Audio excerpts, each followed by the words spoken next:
Boa noite. Vamos retomar nosso Evangelho, o estudo do nosso Evangelho, que nós paramos na sexta-feira passada para falar do suicídio. Paramos na sequência do estudo, então nós vamos retomar hoje, que é sobre o óbolo da viúva.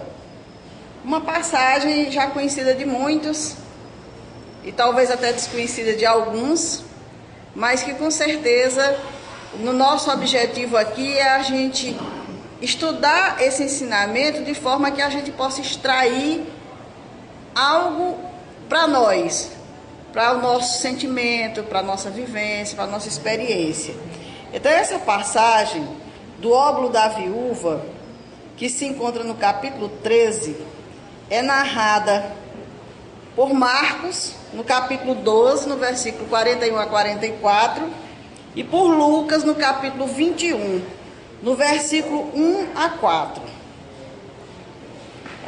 É um ensinamento curtinho, bem interessante, mas que a gente vai tentar, nessa nossa hora de estudo, buscar aprofundar esse sentido dessa parábola para que a gente possa aplicar na nossa vida.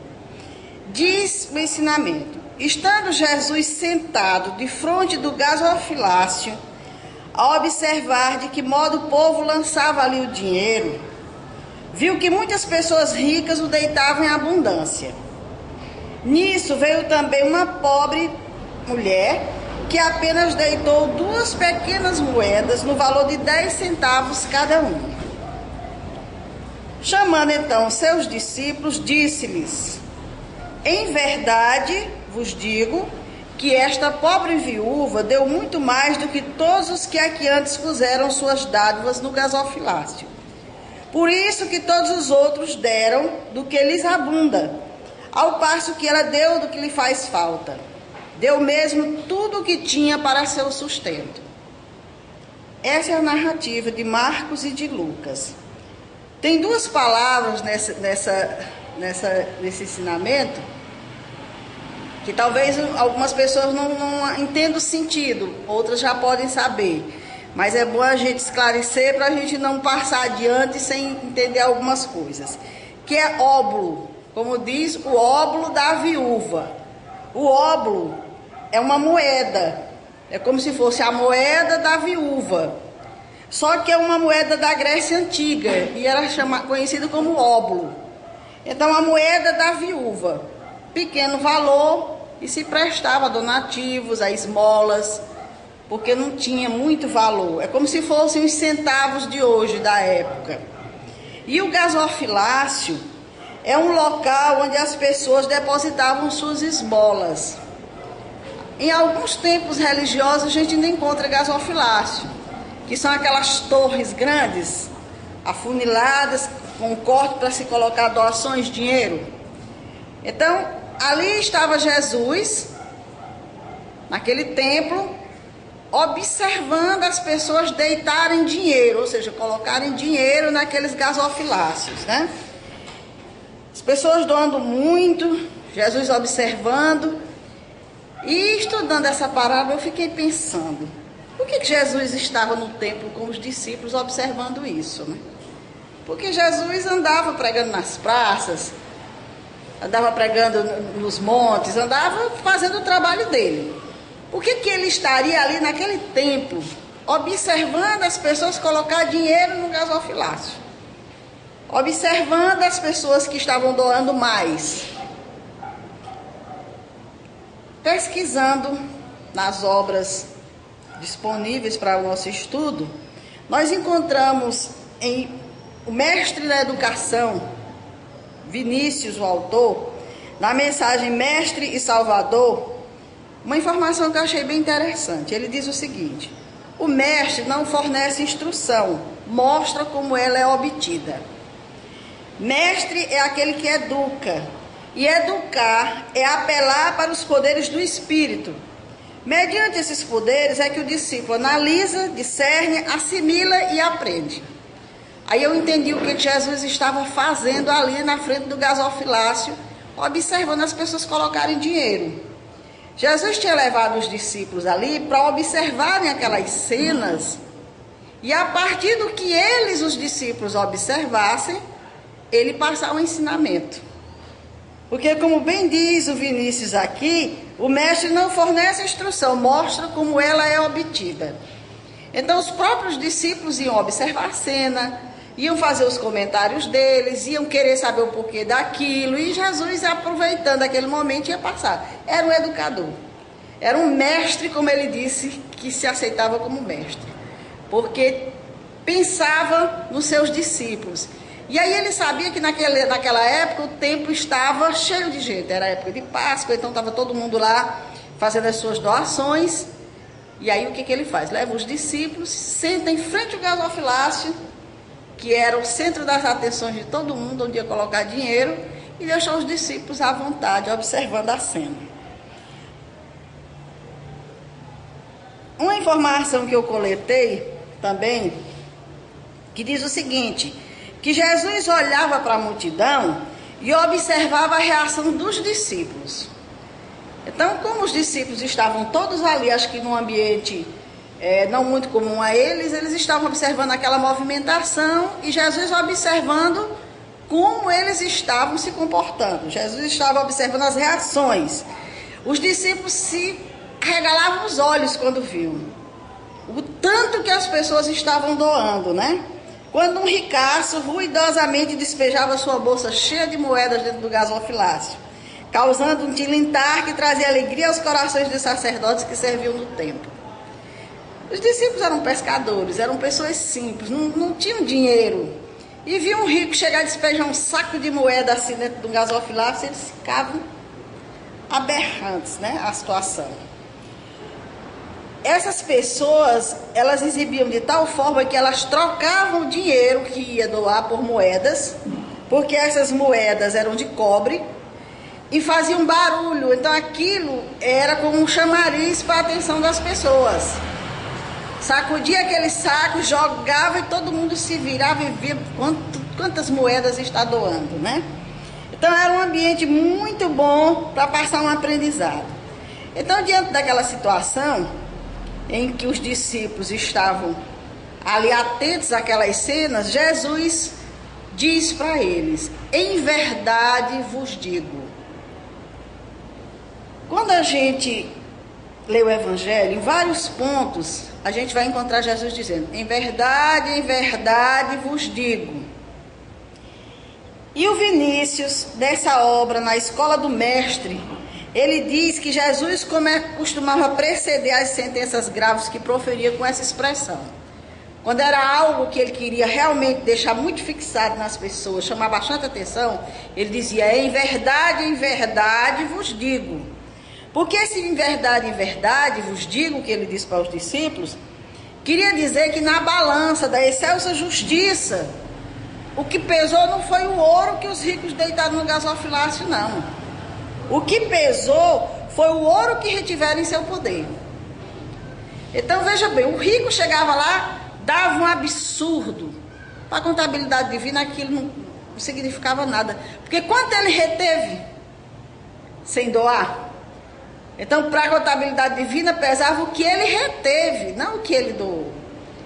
A mulher pobre chegou lá, colocou 2 moedinhas. Para Deus não pesou, não foi as 2 moedinhas que ela colocou, foi o que ela reteve. Ela não reteve nada. Ela doou tudo. Desprendimento. Então, naquele momento, Jesus passava esse ensinamento para os discípulos. E aí os discípulos, mediante esse ensinamento, eles compreenderam, chegaram à conclusão que eles não tinham realmente doado nada.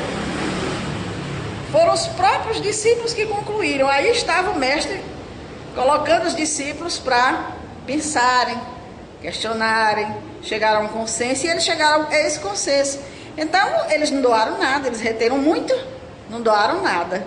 Quem doou muito foi quem não doou pouco, na realidade, né? A viúva pobre havia dado tudo quanto possuía. Então, quem dá tudo que possui, dá o máximo. Se eu dou tudo que eu possuo, eu estou dando o máximo de mim. E foi o que a viúva pobre fez. Aí nós vamos agora pegar esse livrinho aqui, Pontos e Contos, do Espírito Humberto de Campos, como irmão X, psicografou e assinou como irmão X, uma mensagem intitulada A Maior Dádiva. Essa mensagem é como se ela pegasse esse momento do óbolo da viúva e trouxesse assim nos mínimos detalhes. Porque a gente sabe que o Evangelho foi escrito muito tempo depois que o Cristo foi crucificado. As pessoas pegavam partes dos ensinamentos, então eram pequenas, não tinha aquele preparo de escrever verdadeiramente, colocavam o que eles achavam que era importante. Humberto de Campos, da Pátria Espiritual, traz esse ensinamento de uma forma bem interessante. Eu vou ler todinho, é curtinho, porque é importante a gente ficar com todos os detalhes. Eu não quero reter nada, quero passar tudo. Então a mensagem se intitula A Maior Dádiva. Na Assembleia Luzida do Templo de Jerusalém, os descendentes do povo escolhido exibiam generosidade em vulgar à frente da preciosa arca de contribuições públicas.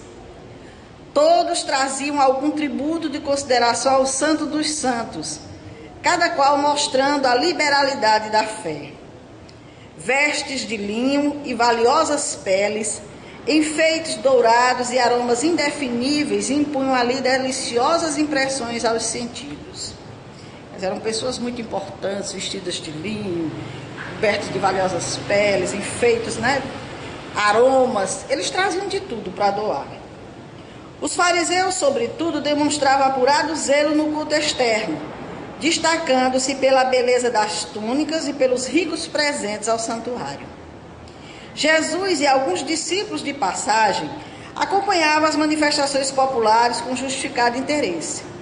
E Judas, entre eles, empolgado pelo volume das oferendas, abeirava-se do cofre aberto, seguindo os menores movimentos dos doadores, com a cobiça flamejante no olhar.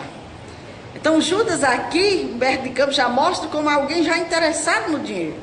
Aquilo chamou a atenção dele e ele ficou de olhos flamejantes e empolgado e já foi para perto do cofre e começou a observar as doações, perto do gasofilácio. A certa altura, aproximou-se do Messias e informou: Mestre, Jeroboão, o negociante de tapetes, entregou 20 peças de ouro. Abençoado seja Jeroboão, acentuou Jesus sereno, porque conseguiu renunciar a excesso apreciável, evitando talvez pesados desgostos. O dinheiro demasiado, quando não se escora no serviço aos semelhantes, é perigoso tirando da alma. O discípulo voltou ao posto de observação com indisfarçável desapontamento. Ele ficou desapontado com aquilo de Jesus dizer que o dinheiro não era tão importante, traria talvez até alguns perigos. Mas ele voltou novamente ao posto de observação. Decorridos alguns instantes, reapareceu notificando: Zacarias, o velho perfumista, sentindo-se enfermo e no fim dos seus dias, trouxe 100 peças. E aí Jesus disse: bem-aventurado seja ele, disse o Cristo, em tom significativo. Mais vale confiar fortuna aos movimentos da fé que legar a parentes ambiciosos e ingratos.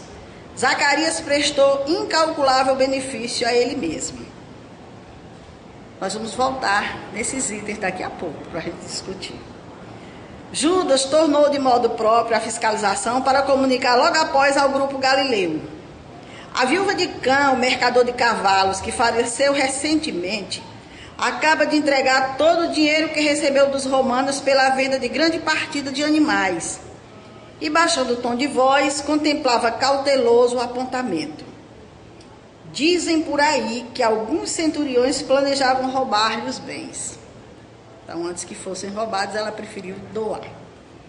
Jesus sorriu e considerou: muitos recursos amontoados sem proveito provocam as sugestões do mal.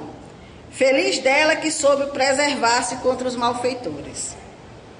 O aprendiz curioso regressou à posição e retornou loquaz: Mestre, Efraim, o levita de Cesaré, entregou 200 moedas. 200. Ele estava que não se continha. Bem-aventurado seja Efraim, falou o amigo divino sem afetação. É grande virtude saber dar o que sobra em meio de tantos avarentos que se rejubilam à mesa, olvidando os infelizes que não dispõem de uma corda de pão. Nesse instante, penetrou o templo uma viúva paupérrima, a julgar pela simplicidade com que se apresentava. Diante do sorriso sarcástico de Judas, o Senhor acompanhou-a de perto, no que foi seguido pelos demais companheiros. A mulher humilde orou e apresentou 2 moedas ao fausto religioso do santuário célebre. Muitos circunstantes riram-se, irônicos, mas Jesus apressou-se a esclarecer. Em verdade, esta pobre viúva deu mais que todos os poderosos aqui reunidos, porquanto não vacilou em confiar ao templo quanto possuía para o sustento próprio.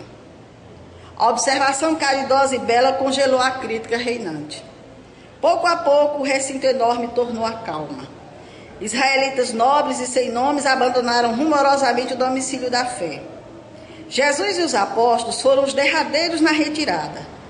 Quando se dispunham a deixar a enorme sala vazia, eis que uma escrava de rosto avelhantado e passos vacilantes surgiu no limiar para atender à limpeza. Movimentava-se em minutos rápidos. Aqui recolhe flores esmagadas, além absorve os panos úmidos, os detritos deixados por enfermos descuidados. Tem um sorriso nos lábios e a paciência no olhar, brunindo o piso em silêncio, para que o ar se purificasse na sublime residência da lei. Pedro, agora a sós com o Messias, ainda impressionado com as lições recebidas, ousou interrogar: Senhor, foi então a viúva pobre a maior doadora do templo de nosso Pai? Realmente, elucidou Jesus em tom fraterno. A viúva deu muitíssimo, porque enquanto os grandes senhores aqui testemunharam a própria vaidade com a inteligência, desfazendo-se de bens que só lhe constituíam embaraço à tranquilidade futura, ela entregou ao Todo-Poderoso aquilo que significava alimento para o próprio corpo. Em seguida, leve pausa, apontou com o indicador a serva anônima que se incumbia da limpeza sacrificial e concluiu: a maior benfeitora para Deus aqui, no entanto, ainda não é a viúva humilde, que se desfez do pão de um momento. É aquela mulher dobrada de trabalho frágil e macilenta que está fornecendo à grandeza do templo o seu próprio suor. Então aqui o Humberto de Campos, nesse ambiente em que se encontrava a viúva e todo aquele povo doando, é como se ele captasse as cenas do mundo espiritual, de lá de onde ele se encontrava no mundo espiritual, e trouxe para nós um informe bem amplo do que aconteceu ali na realidade. É dizer, os discípulos estavam atentos, Judas muito interessado naquela grande doação, e a todo momento trazendo informação para Jesus, e Jesus em nenhum momento disse que ninguém estava errado por estar fazendo aquela doação, mas sempre colocava um ensinamento a cada fala de Judas. E aí nós vamos para o primeiro ensinamento, que é quando ele se refere à renúncia ao excesso, evitando pesados desgostos.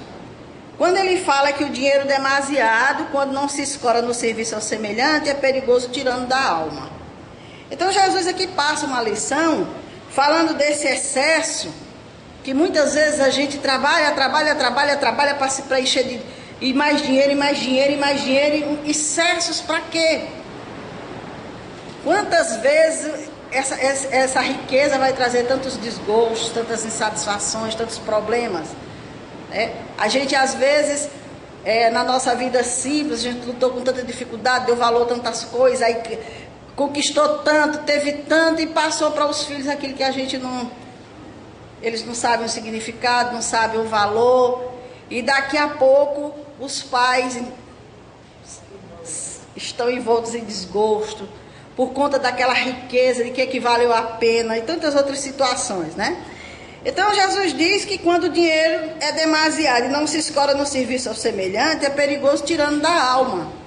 Quando eu tenho muito dinheiro e eu não me preocupo de com esse dinheiro ofertar trabalho, auxiliar quem precisa, fazer o bem de alguma forma, o que vai acontecer? Isso, como tirando da alma, quer dizer que esse dinheiro eu vou usar só em meu benefício, para os meus prazeres, para os meus desejos.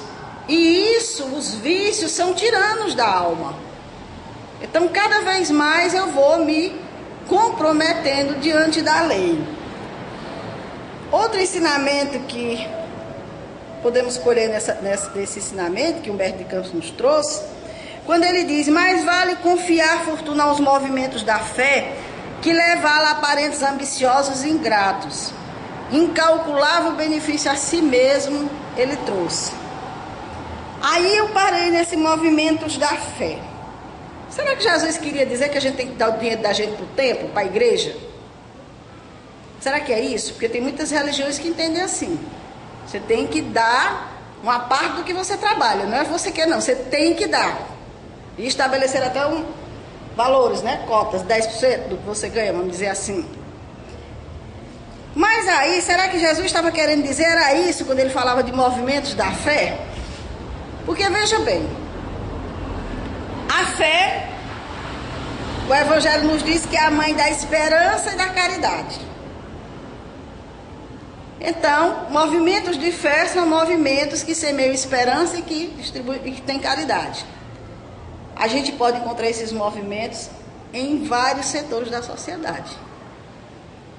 Alguém que está fazendo uma campanha para ajudar uma família, alguém que está ajudando um grupo, uma organização que está precisando, porque está deficiente no campo da saúde, isso e daquilo, tudo isso são movimentos de fé, porque quem está ali por trás daquele trabalho são pessoas caridosas, pessoas que estão levando esperança, porque o dinheiro também é esperança.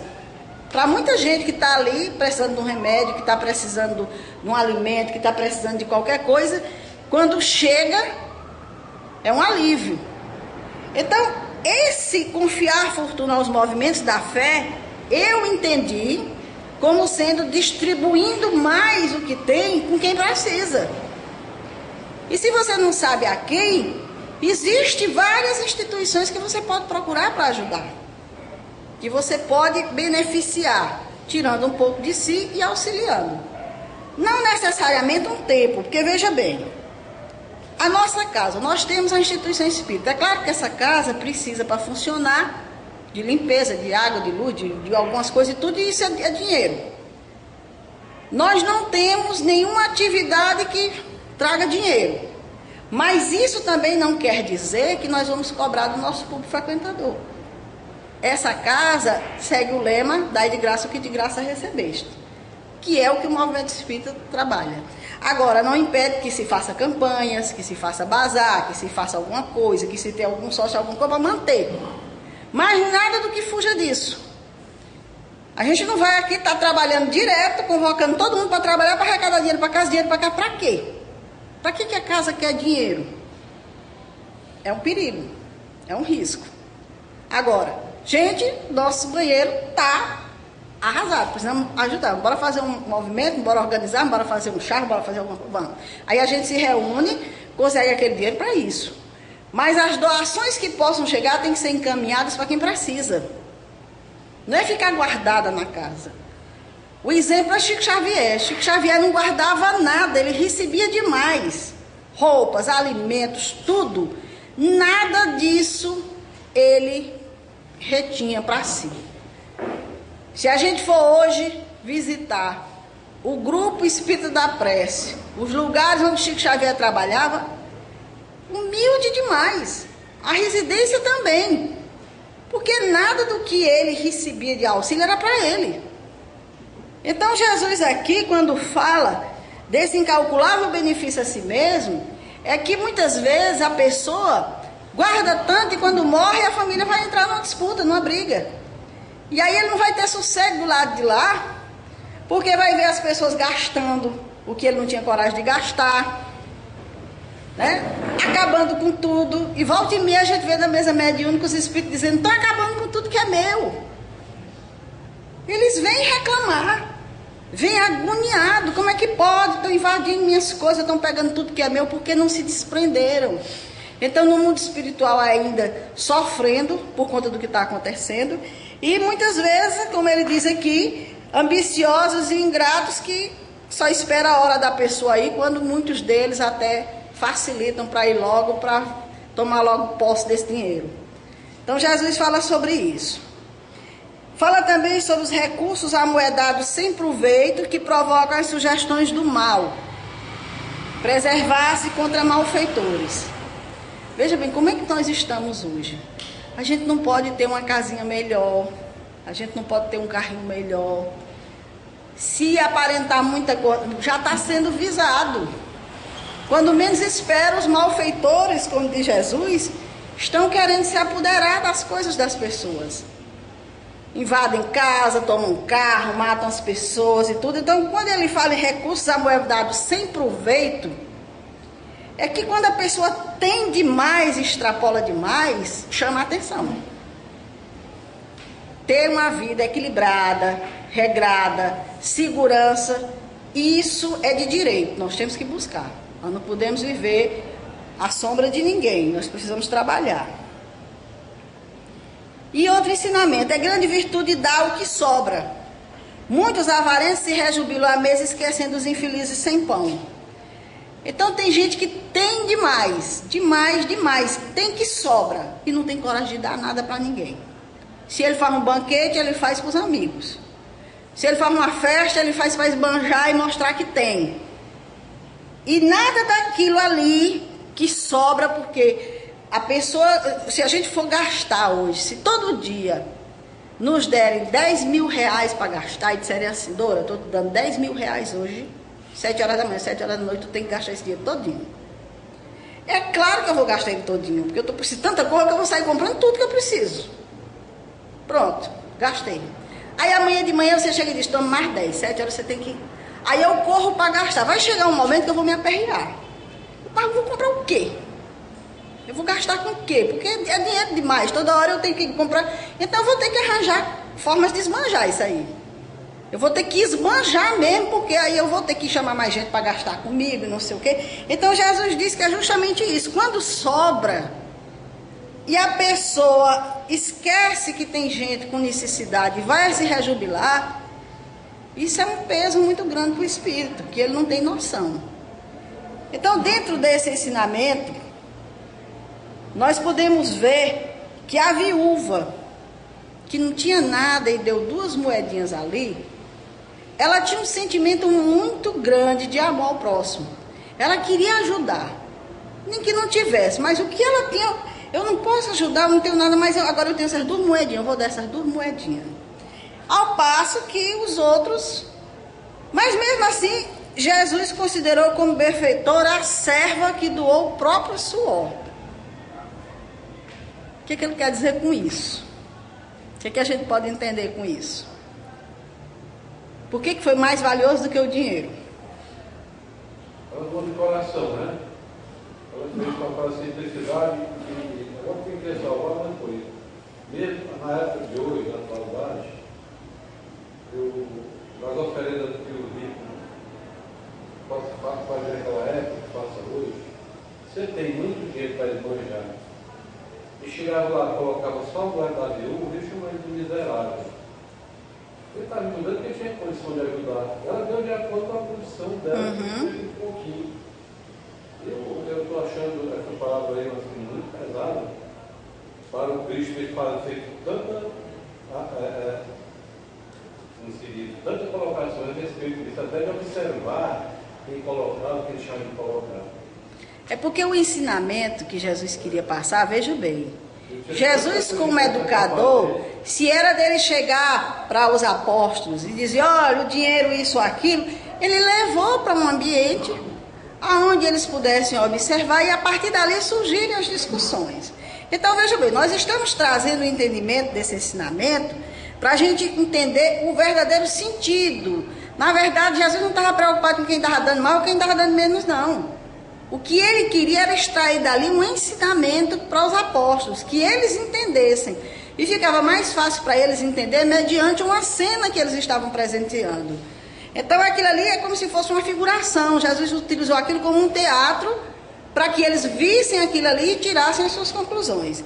Então veja bem, no Evangelho, no capítulo 8, que trata desse óbolo da viúva, diz o seguinte: muita gente lamenta não poder fazer o bem que desejara por falta de recursos suficientes.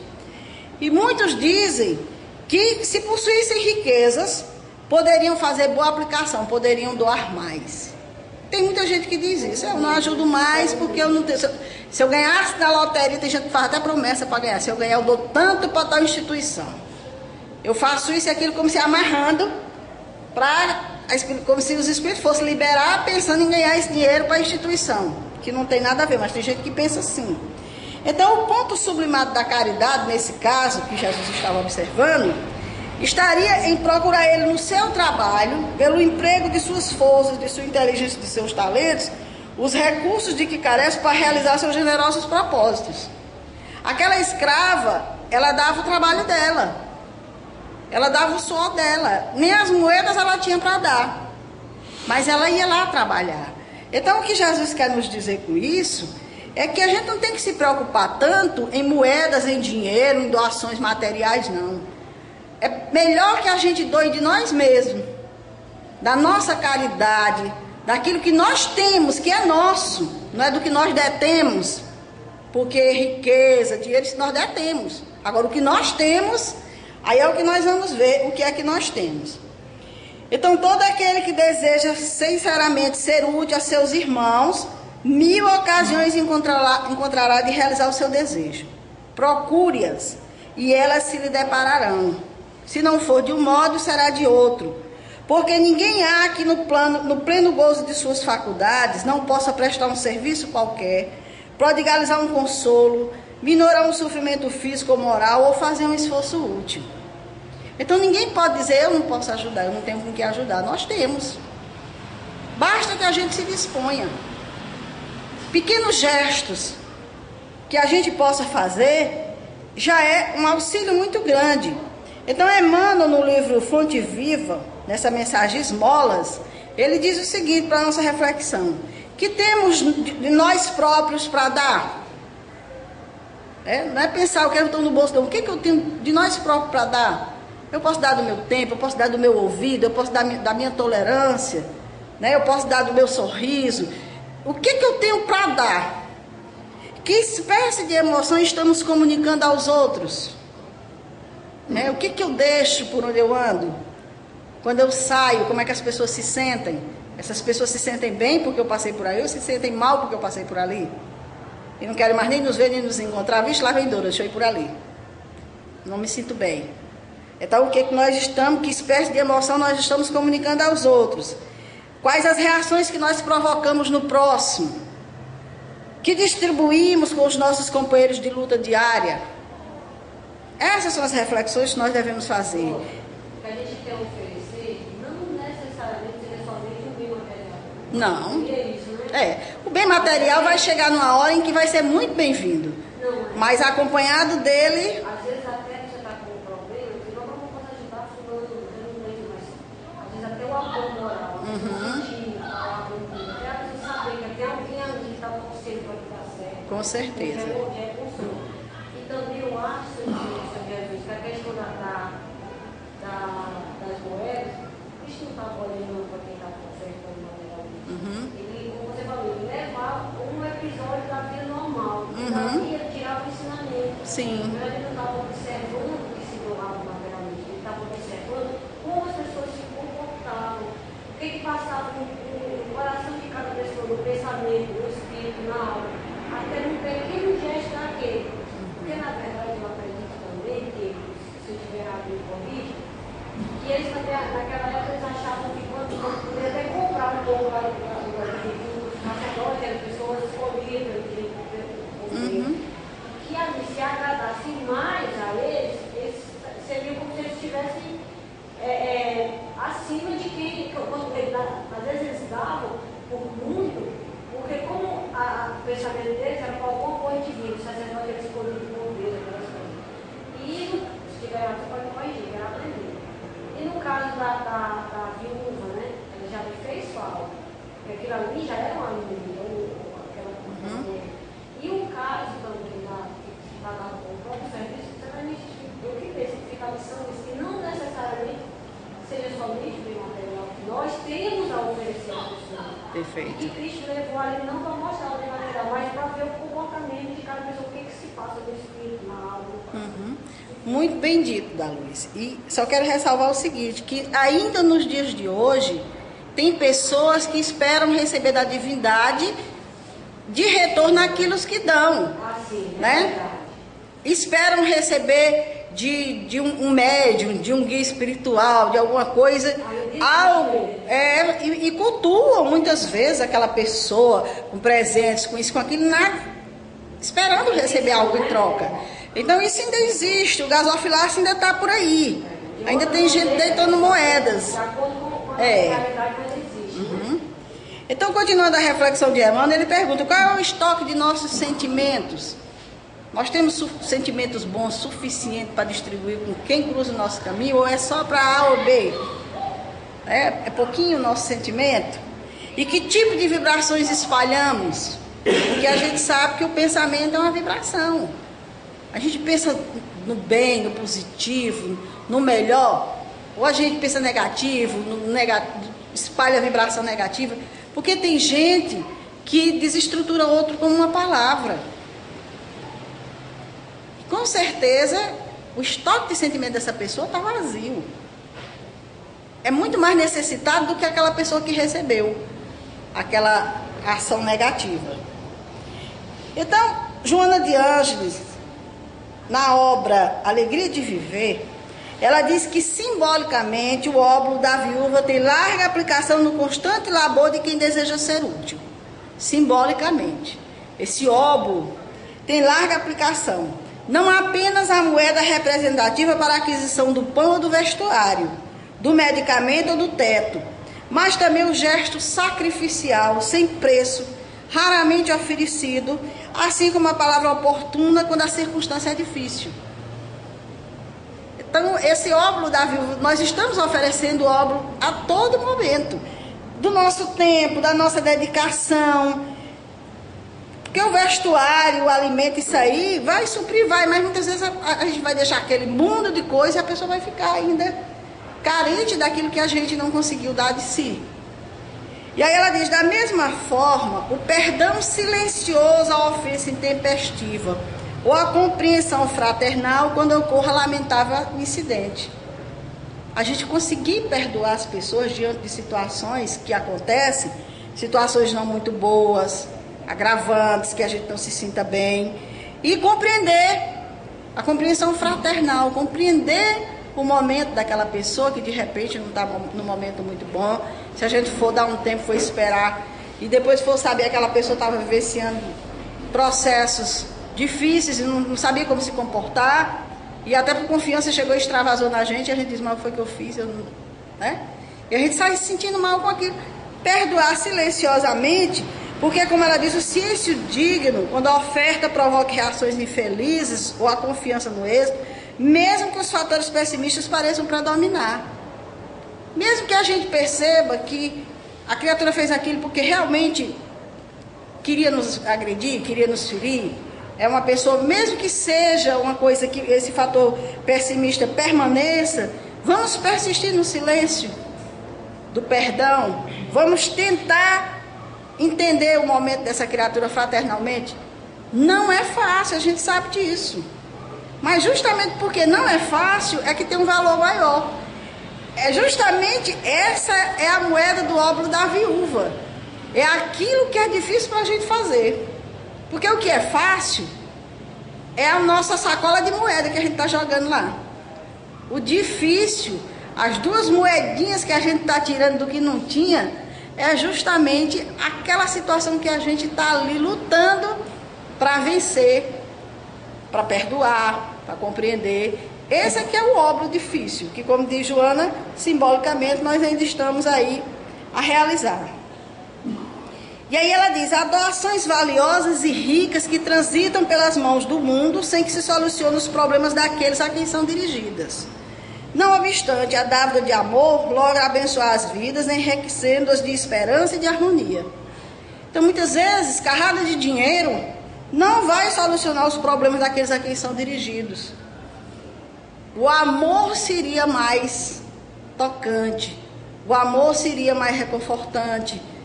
Não que o dinheiro não deva ir, se vai, mas que se acrescente em quem vai doar o sentimento. para que a doação possa alcançar o material e o espiritual da criatura. Sempre serás convocado a repetir o gesto nobre e significativo da viúva pobre que motivou a bela parábola evangélica. Então nós sempre vamos ser convocados a repetir esse gesto, a pegar aquelas 2 moedinhas que a gente tem e dar. Então quando a gente se vê assim numa situação difícil, que a gente está dizendo, meu Deus, como é que eu vou me situar diante disso aqui? A gente pensa assim, eu só estou com 2 ovos aqui no bolso. Só tenho eles. Se eu der, eu vou ficar sem nada, mas eu vou ficar sem nada. Porque se a gente colocar essas moedas, aí sim, é como ela diz, nós seremos convocados a repetir esse gesto sempre. E quando eu digo sempre, é porque na nossa evolução espiritual, nós ainda estamos precisando de muitas lições. Então, muito na nossa vida, nós vamos estar defrontados por situações que vão nos trazer a oportunidade de aprendizado, que não vão ser fáceis. E que nessa hora, a gente vai dizer assim, mas eu não tenho nada para dar. Se não tiver nem a 2 moedas, melhor ainda. Deu abraço, deu sorriso, deu perdão, e estará dando muito mais do que se tivesse dado um banco de dinheiro. E aí ela diz, a oração intercessória por alguém, veja, a oração intercessória por alguém. Quem é que não pode fazer uma oração por uma pessoa? A referência positiva a respeito do próximo, falar bem da pessoa, né? Não comentar as atitudes infelizes da pessoa. A ação desconhecida pelo beneficiário, ajudar sem precisar gritar o nome, foi eu que dei, olha, estou, né? São pequenas, valiosas moedas colocadas nos gasofiláceos das vidas em cumprimento à lei de amor que vige em toda parte. Então, o intuito do ensinamento dessa parábola hoje foi a gente entender que, na realidade, Jesus nunca se importou com dinheiro, não tinha nenhum interesse naquilo ali, mas ele percebeu como era que Judas se comportava. Ele viu a reação de quem dava, ele viu a reação de quem deu muito, de quem deu pouco, viu a reação dos apóstolos que ficavam chocados com aquelas situações, viu o interesse de Judas ali em cima todo o tempo e tentando a todo momento passar as lições. Dinheiro não é tão importante, ele só faltava dizer para Judas. De que vale ele ter tanto, perder o sossego, perder a paz, né? Ser vítima de malfeitores, tantas outras situações, era um ensinamento que ele passava. Então, que a passagem do óbolo da viúva que foi narrada por Jesus possa nos ensinar a valorizar as pequenas contribuições. Porque às vezes a gente diz assim, eu não tenho nada para dar, ou porque eu tenho tão pouquinho para dar, eu não vou fazer não. Tem vergonha de dar porque está vendo pessoas doando muita coisa. E a gente não tem que se envergonhar das pequenas contribuições que nós damos. Quando nós dizemos assim, olha, eu sei que você passa o dia ajudando, fazendo isso e aquilo, mas eu só tenho esse tempo, eu só posso fazer isso nessa hora e nesse dia, porque eu não tenho condições. Faça. Valiosíssima a sua contribuição, não se envergonhe com isso não. A gente sabe que tem pessoas que dizem assim, Ave Maria, só faz isso nessa hora e nesse dia mal. E aí ele diz assim, por isso que eu venho logo, eu faço isso, eu faço aquilo. Está derramando a sacola de moeda. Valor nenhum. E aquele que está tirando aquele tempinho, aquela horinha, para ir visitar alguém, para ajudar alguém, fazer uma necessidade de coisa dessa natureza, está fazendo muito mais. Então, assim, a questão de valorizar quem dá mais, isso é muito antigo.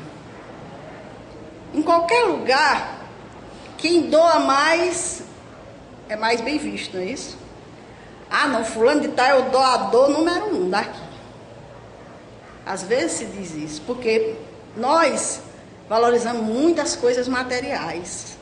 Então a gente acha que quem doa muito é quem merece toda a nossa reverência.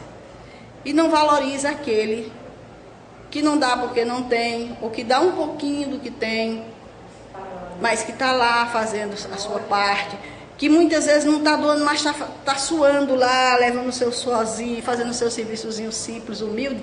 Esses é que precisam ser valorizados. Se a gente entra numa repartição e vai falar com o superior, por maior que seja ele, lá nas alturas, com quem primeiro a gente se depara numa porta, né? Com alguém que está fazendo a vigilância dali. E às vezes a gente passa, não olha nem para a cara do sujeito. Não custava bom dia, boa tarde, né? Um sorriso, uma palavra. O que seria das ruas se não tivesse um gari para varrer? E uma época dessas eu vi uma matéria de um gari dizendo que ele era invisível. Ninguém via ele. Ele estava numa praça varrendo, o pessoal passava, faltava pouco, era passar acima dele, ninguém via. Por quê? Porque a gente não valoriza o pequeno trabalho, o pequeno serviço, a pequena participação. Então Jesus veio para mudar isso, ele veio para nos dizer que a vida é um gasofilácio. O que nós colocamos lá dentro, o valor que vai ter para a espiritualidade, não é o volume. É como disse no início, não é o valor do que... A providência divina não avalia o valor que você deu, mas o que você reteve. Se você deu o suficiente do que tinha, aí sim, do que é seu, com certeza muito mais valorizado do que qualquer oferta que a gente possa. Tá aí, não, eu não vou não, manda, entrega lá. Vai servir? Vai. É como às vezes o filho de uma pessoa que ele tem muito dinheiro, mas é um empresário, às vezes é ocupado demais, né? E o filho às vezes está precisando, não é do dinheiro que o pai tem, né?